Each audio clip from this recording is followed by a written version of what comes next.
Ой, в місті Вифлеємі, хрестився Христос на Йордані. Там Божа мати сина купала, хрестився Христос на Йордані. Сина купала, в пелени звивала, хрестився Христос на Йордані. В пелени звивала, листи писала, хрестився Христос на Йордані. Листи писала, по всіх церквах слала, хрестився Христос на Йордані. По всіх церквах слала, ім'я вибирала, хрестився Христос на Йордані.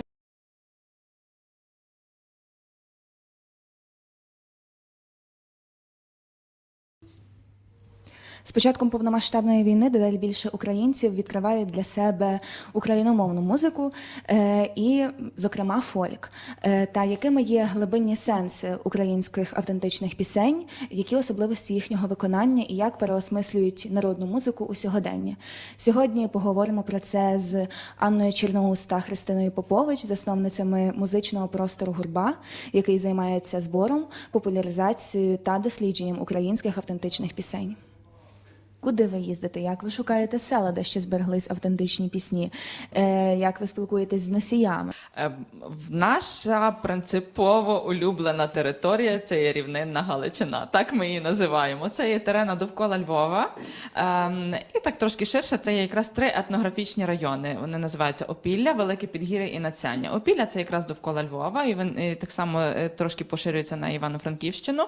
Надцяння – це ближче до Яворова, Яворівський район, так само поширюється на територію Польщі. І Велике Підгір'я – це на південь від Львова, нижче від Дністра. То це є територія між Дністром і Карпатами. Це якраз оця Рівнинна Галичина. Це та територія, яку ми дуже любимо. Ну, це, напевно, продиктовано і тим, що ми тут живемо, і тому ми любимо ці землі, але також в свій час ми досліджували ще під час навчання. Аня досліджувала Надцяння, а я Велике Підгір'я і Опілля. І ці території ми дуже любимо і хочемо якраз їх популяризувати, тому що так виходить, народною музикою вже багато хто цікавиться. В Україні це такий навіть певною мірою мейнстрім. Хто любить народну культуру, хто любить українську культуру, той завжди якимсь певним чином цікавиться фольклором. А найбільше у нас поширені і якби розкручені як бренд це музика центральних регіонів, Полісся також. А нас воно дуже хочеться, ми патріоти своєї малої батьківщини, і ми хочемо популяризувати ту музику, яка народжена на нашій землі, конкретно там, де ми живемо. Давайте заспіваєм з нами, люди добрі, щоб доля стороною нас не обійшла, щоб доля стороною нас не обійшла. Якраз згадали про якісь нові переосмислення фольклору. Як ви загалом до цього ставитесь? Тобто, наприклад, навіть до цих же українських виконавців, які беруть і переспівують фольклор? Я би сказала, що це паралельні явища насправді. Тобто є автентика, є те, як фольклор побутує в своєму рідному середовищі. Є далі явища, коли творчі люди надихаються цим фольклором і вже творять якісь свій мистецький продукти. Це нормально, це вже не одне століття відбувається. Тобто, навіть взяти той самий Щедрик Леонтовича. Він не обробка Леонтовича, але Щедрик – це є народна основа. Він надихнувся нею, створив шедевр. Щедрівочка, прилетіла, ластівочка, стала тобі щебетати, господаря викликати. Щедрик сам по собі цікавий, як у поспівка, але також це є авторський твір Леонтовича, і це теж дуже важливо.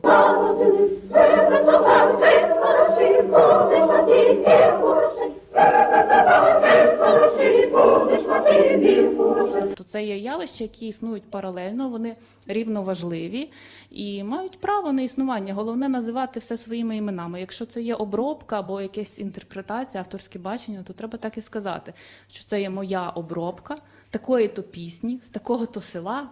І ще дуже бажано додати, хто цю пісню для тебе записав. Тому що У нас ще трошки оця от культура визнання, ну, то не авторське право, але визнання важливості того, що науковці роблять, у нас ще трошки воно ну, не на належному рівні. Тобто, якщо ми звертаємось до якоїсь народної пісні, то треба вказувати, звідки вона походить, хто її співав і хто її записав. Я вважаю, це важливо. Я ще лише додам, що ми в гурбі колись визначили такі собі, не знаю, як опорна думка про те, що є фольклор, а є мистецтво на основі фольклору. І от коли фольклор, жива традиція, опиняється на сцені, то вже можна казати, що це є мистецтво на основі фольклору. Навіть якщо це є реконструкція, навіть якщо люди займаються таким виконавством, яке буде максимально наближене до традиційного звучання, це все одно вже є мистецтво, тому що воно є на сцені, і на сцені важливий сам продукт, який там звучить. А як почастував, низенько вклонився, ідіть до вертепу, Христос народився. Є ще дуже багато розмов про те, що от народний вокал, він специфічний, він якийсь зовсім інший, ніж там, припустимо, естрадний вокал. Що ви про це думаєте? І якщо там справді є особливості якісь, то в чому вони полягають? Тут, на мою суб'єктивну думку, варто зробити деякі порівняння, аби зрозуміти суть. Наприклад, якщо б ми порівнювали музику з мовою. От є літературна мова, всі знають, яка вона є творена, вона постійно розвивається, вона фіксується. А є величезна кількість діалектів. То, звичайно, що цей діалект, там будь-який він, чи там говірка, вона буде відрізнятися від літературної мови. Так само, напевно, і з музикою, з піснею. Але от питання, як навчитися цього діалекту? От як опанувати діалект? Ну, кожен вам скаже, ви мусите бути в цьому середовищі, мусите спілкуватися з цими людьми і самостійно собі фіксувати ті чи інші слова, таку чи іншу вимову, бо кожен регіон говорить якось по-своєму, хоча і українською мовою. Так само і зі співом. Тобто, яким чином його вивчити? Хіба би хтось зробив методичку? Але тут, знову ж таки, методичка така сама, як з діалектом. От чи в нас є підручники по діалекту, щоб опанувати якийсь з них? Людина, яка його вивчає, вона мусить зануритися в середовище, чути цю живу мову, щоб її перейняти. Тоді я повернуся, та й до тебе в гості, як виросте ярежі до тебе на помості, як виросте ярежі до тебе на помості. Можливо, ви знаєте про якісь особливості народної пісні в різних регіонах України. Тому що я ж розумію, що сіл в Україні дуже багато. І нема такого, що от в кожному селі співають конкретно так. І я думаю, що є дуже багато особливостей, там навіть по мелодиці, по цей же самий діалект, який використовується. Дуже правильно підмітили, що в нас багато сіл, і насправді з села в село навіть відрізняється репертуар. Ну, які основні відмінності можуть бути? Ну, в текстах дуже багато відмінностей, в нас дуже багато варіантів текстів. З мелодикою теж є багато відмінностей. Найбільш стабільна в нас є ритміка, але зрештою завдяки ритмічним типам і їхнім варіантам ми можемо визначати певні етнографічні зони. Я мушу сказати, що насправді при цій відмінності, так само як з діалектами, канва в нас все одно спільна. Тобто ми всі є дітьми аграрної культури і прив'язані до цього річного циклу, і всі наші жанри, і всі наші пісні, вони прив'язані до того способу життя, який сформувався протягом століть. Ране войка була, добра невойка була, 100 кіп жита вродила, 100 кіп жита вродила. Тобто в нас по всій території України, звичайно ж, є весняний цикл, веснянки, гаївки, звичайно, є коляди, колядки, щедрівки у всіх абсолютно областях. Так само в нас є хрестини, весілля, похорони. Кожна з цих подій є ілюстровано своїми жанрами, і це в нас всіх співпадає. В весільних піснях і символіки багато. Там зелений барвіночок, який символізує там чистоту дівчини, і там до барвінку звертається, що де ти ріс барвіночку, там в лісі при долині, там так само і проситься благословення в батьків і коментується те все, що відбувається. Тобто в весільних піснях, що цікаво, власне, в тих найдавніших піснях, вони є своєрідними коментаторами до того, що відбувається. Тобто є багато пісень таких вже пристосованих, ліричних, які звучать в проміжках між якимись обрядовими діями. А коли йде обрядова дія, то в тих найдавніших піснях воно коментується. Ж там благослови Боже весілля починати, благослови батеньку весілля починати, батько встає і кропить барвінок, там все. То відбувається. Чи там, коли садять молоду на посад, щоб їй вдягнути вінок, то теж говорять, там горує соненько, горує, вже молода, там на посад сідає, чи там різні такі речі, тобто коментується. Постійні субтитри. Так, постійні субтитри, це дуже цікаво так само. Як виробилася ця традиція? Тобто саме як коментування. Не просто якась пісня, яку співають як лірична пісня, а саме як коментування. Того, що ми спостерігаємо, бо є зараз велика благодать, що ми маємо інтернет і Ютуб. Тому що люди, які ще практикують традицію по селах, вони часто викладають, і ми любимо за тим полювати, викладають якісь частини своєї родинної обрядовості в інтернет. Його можна знайти і подивитися. І от інколи, коли перед весіллям відбуваються вінкоплетени, збирається дуже багато людей, дуже багато жінок, але є одна або дві, які дуже добре це все знають, які всім розказують, як це треба. І, напевно, так воно і утворилося, щоб не диктувати кожному, що робити, можна це співати. І люди слухають і відразу вже знають, що це можна робити. І, відповідно, сформується такий цикл. Мені здається, що десь в цьому є логіка, але як це відбулося, насправді важко сказати. Насправді вже ніхто не буде знати. Так, насправді це було настільки давно, і ми не маємо про це жодних свідчень, жодних записів, які би нам справді пояснили правдиву природу того, як це з'явилось. Тому все, що ми говоримо, це припущення.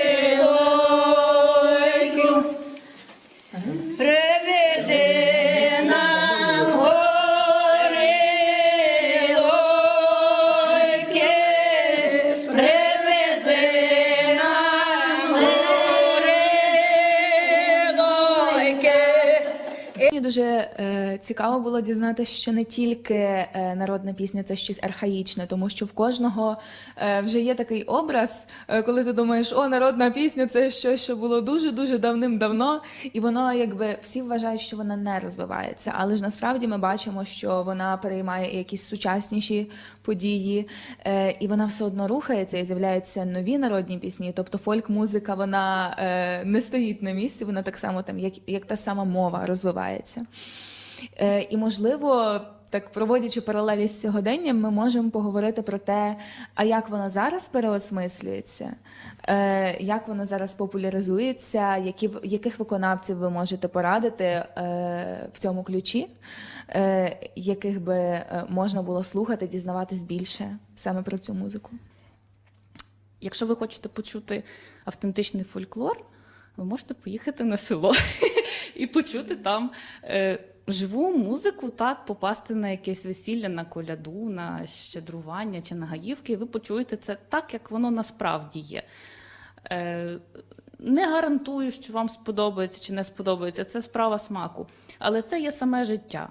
І воно є незалежно від чогось іншого. Люди це роблять, бо вони тим живуть. Закуй нам веселенько, ти нам будеш кувати, ми ти будем співати. А вже весна воскресла, що ти нам принесла, принесла вам багрінець, і дівчатам на вінець.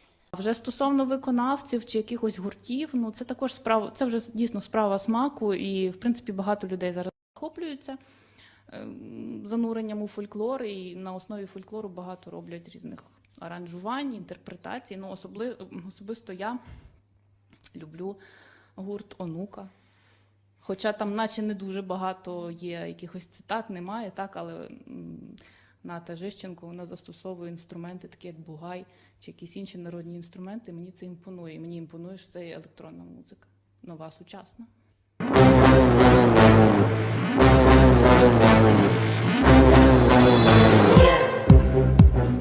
Дихати, хотіти.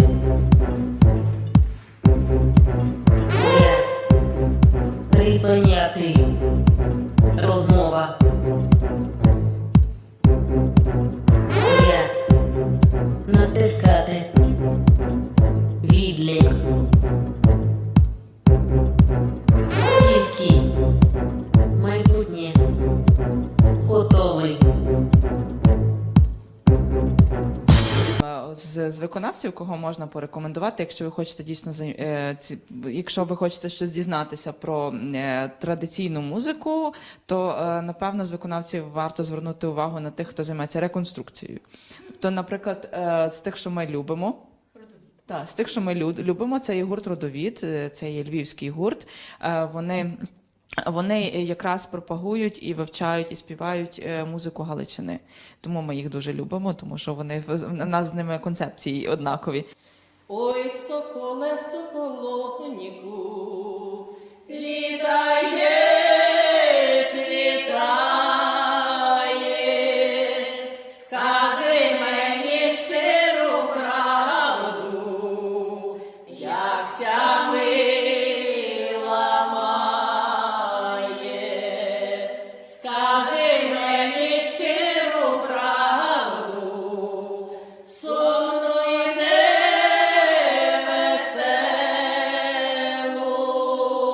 чи вже мою дівчиноньку до шлюбоньку веду. Тих, що ми ще знаємо і дуже рекомендуємо, це є в Перемишлі гурт «Крайка». Це є український гурт, тому що там є велика українська меншина, це є ті люди, які залишилися на тих територіях, на своїх рідних територіях не були виселені. І там є дуже гарний народний дім, і при цьому народному домі в Перемишлі сформувався гурт «Крайка», який грає музику тих терен. Ой, там за морями високі гори, Туманом повиті,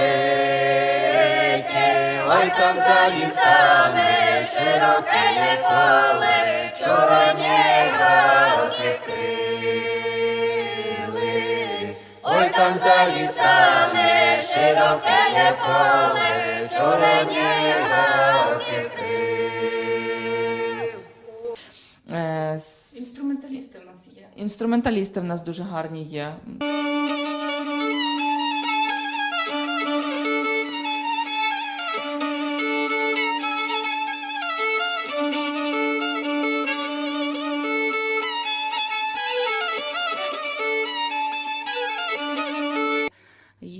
Є в нас інструменталіст Ярема Павлів, який грає на скрипці традиційні мелодії. Тобто це з тих людей, які можуть реконструювати традицію і показувати її на сцені.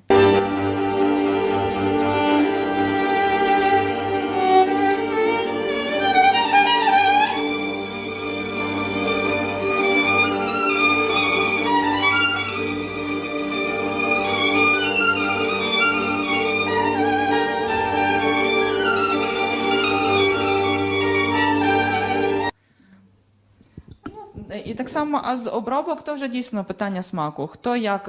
Хто собі що любить. Хтось любить електронну музику, ну то можна так онуку слухати, можна лірвак слухати, дуже цікаві речі робить.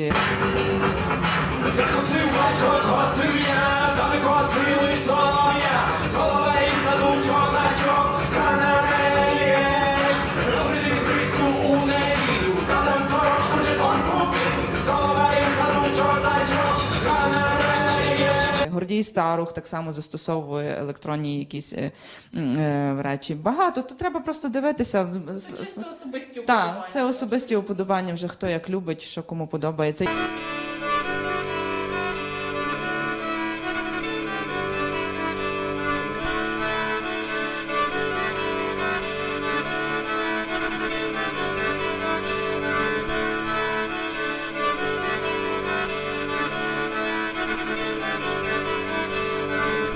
Ім'я музики не спознали, що ви мештаєра не зарали, А я хлопець і сам бора, вуйко мера, вуйна хвора, гуляю, співаю, як холєра. Є так само дуже гарний напрямок на основі театру. Там Курбаси роблять щось таке театральне, Даха-Браха.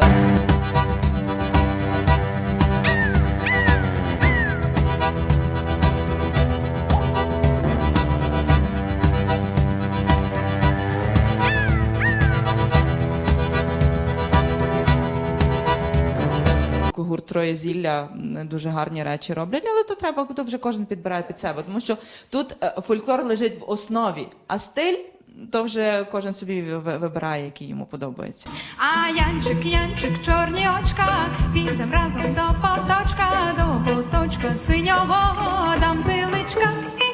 А Янчик, мальованчик, що ти зробив нашій Янці? Вона мамі повідала, що затяжко. І ще стосовно фольклору, традицій і розвитку традиції, то що ви питалися, яким чином змінюється традиція. Традиція дійсно вона постійно живе, але її можна перекрити. Перекрити тоді, коли так само, як перекрити джерельце, яке тече. Можна стати чоботом, засипати цеглиною, і воно вже текти не буде і ніколи не відновиться. І тут важливо впливати на людей, які цю традицію творять. От ми зауважили, коли ми приїжджаємо в експедиції люди інколи соромляться співати. Кажуть, то такі старі пісні, воно вже нікому не цікаве. Тому що формується якась суспільна думка, от, наприклад, що те, що є на сцені, воно красиве, а те, що є в побуті, воно не красиве. Важливо сказати людям, що воно дуже цікаве. От, і ми до вас приїхали по це, ми це хочемо слухати. І коли люди розуміють, що воно цікаве, і люди починають само собою відтворювати це. І з нашого досвіду ще, можна сказати, ми колись возили такий етнотур в село Тумер, так само на Івано-Франківщині, де є дуже багато людей, які люблять співати. І ми їм запропонували, давайте ми привеземо людей зі Львова до вас, а ви покажете їм, як ви вмієте співати, які у вас традиції. Як вони старалися, вони приймали нас як найбільш дорогих гостей. Вони все принесли, і свої вишивки, і фотографії, вони хотіли співати, вони хотіли цим ділитися, тому що хтось звернув на це увагу. От мені здається, от таке суспільне налаштування на те, щоб похвалити людей, які щось мають в собі живе, підтримати їх, щоб вони хотіли і вони знали, що вони важливі. І тоді воно буде далі розвиватися. Я ходжу до яри, рахую, тайна дівчина, там переночую, гуп-цуп Канада, гуп-цуп Канада, гуп-цуп Канада, гуп-цуп Канада. Канадо, яка ти зробила, не одного мужа, ліпко розлучи. Фольклор живе тоді, коли він передається. Як то фольклор – це передача вогню, а не поклоніння пеплу. Хтось то сказав? Попелу. Маляр, по-моєму, сказав. Маляр Густав. Не пам'ятаю точно, але є така фраза. За той час, поки ви досліджували фольклор, можливо, є якісь найцікавіші обряди чи найцікавіші пісні, які от дуже вам подобаються? Можете поділитися? Насправді, як напевно в кожного фольклориста є якийсь улюблений жанр або улюблена пісня. Особисто в мене таким жанром є ранцівки. Це є локальний жанр, який існував до недавнього часу, побутував на Яворівщині, західній частині Яворівського району. Це є українське нацяння. І насправді я не знаю, чи він буде жити далі. Але коли я досліджувала цей жанр, ще будучи студенткою, то він ще існував. Це є обряд великоднього обходу дворів, чимось схожий з колядуванням. Але це відбувається на другий день Великодня, великий понеділок в досвіта, коли гурт хлопців обходить ті господи, де є дівчата незаміжні, і вони співають спеціальну пісню, ранцівку, в якій за сюжетом йдеться про дівчину, яка прибирає в себе в саду, і в неї росте виноград, і той виноград родить ягідки. А дівчина є дуже гарною, вони її хвалять, майстерною, і вони кажуть тобі, Марусю, красна ранцівка, а нам, молоденьким, писанок кобілка. Тобто вони за ту пісню отримували писанки. В останні роки, коли цей жанр ще був, то крім писанок хлопцям дарували гроші, запрошували їх на гостину, там могли погостити. Насправді це дуже цікавий локальний обряд, і його більш ніде в Україні немає. Тобі, Марійцю, красна яранцівка, нам Христос, нам воскрес, нам воістину Бог воскрес.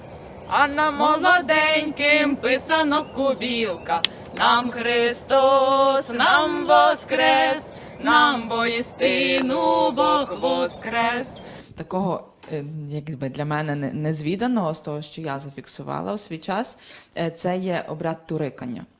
Це дуже цікаво. От в нас на Новий рік, ну це якби на весілля, з 13 на 14 по-старому, зараз цього року вже буде з 31 на 1, є кілька сіл у колишньому Миколаївському, зараз це Стрийський район.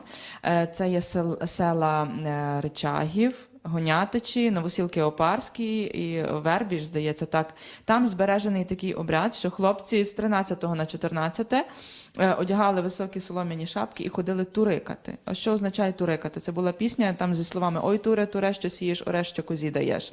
І це конкретно в тих селах вони ось таким ходили по дворах. Колись давніше з хлопцями розраховувалися збіжжям за це. Вже в сучасній часто давали гроші. Але в мене навіть була десь наукова стаття про цей обряд, тому що він виявляється дуже давнім, тому що сам образ тура дуже цікавий. У нас навіть в географічних назвах дуже часто буває там турка, тур є, в прізвищах є Туркевич, Турянський. Оцей корінець тур, очевидно, він десь йде від давніших часів походження, може ще з часів фетишизму, коли люди там поклонялися тваринам. Напевно, десь, бо є згадки про те, що тур був як тотемною твариною. Наскільки це актуально зараз, не знати, але от сама пісня збереглася, і вона збереглася тільки в тому кущику сіл, і з нею ходять на Новий рік. От це для мене було цікаво. Тури, тури небожі, ой, тура ведуть, з турася сміють. Човен на воді вихитується, козак дівчини випитується. І на завершення я хотіла би спитати, в чому ви вбачаєте свою місію як музичного простору? Що ви хочете донести людям? Що ви хочете поширити? Насправді, напевно, головною думкою, яку ми постійно транслюємо, люди, бережіть своє. Будьте захланні до своєї культурної спадщини, тому що ніхто, окрім вас, цього не збереже. Більше того, ви не збережете, прийдуть інші люди і скажуть, тут було пусте місце, нічого не було, ми принесли сюди культуру. Ви ніхто.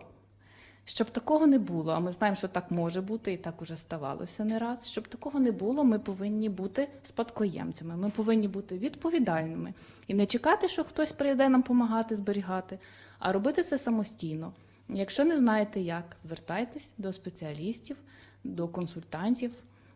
Є багато організацій з різних напрямків, і матеріальну, і нематеріальну спадщину. Вам розкажуть як, але ви мусите самим брати в цьому участь і бути активними українцями і активно зберігати своє. І ще важливо розуміти, що фольклор – це є річ демократична. Вона і для всіх, і для кожного. І кожен українець, який бачить щось народне, народну музику, народну вишивку, будь-яку народну культуру в будь-яких проявах, він має право сказати, це моє, і я це буду практикувати. Незалежно від того, є в мене голос, є в мене слух, є в мене щось. Це все зайве. Це моє, це моя спадщина, я це беру, і я це практикую в своєму житті, передаю далі, кому це буде подобатися. Ну і ще яка місія нашого простору. Ми його робили не лише для людей, ми його робили для себе. Тому що ми це любимо, ми в цьому живемо, це приносить нам задоволення, і ми точно знаємо, що це може принести задоволення комусь іншому, просто люди ще цього не знають. І треба їм про це розказати. Божа я мати того не злюбила, хрестився Христос на Йордані, того не злюбила, того не схвалила, хрестився Христос на Йордані, дали му ім'я святого Павла, хрестився Христос на Йордані. Божа я мати того не злюбила, хрестився Христос на Йордані, того не злюбила, того не схвалила, хрестився Христос на Йордані. Дали му ім'я сам Ісус Христос, хрестився Христос на Йордані. Божая мати, то я і злюбила, хрестився Христос на Йордані. То я і злюбила, то я і схвалила, хрестився Христос на Йордані.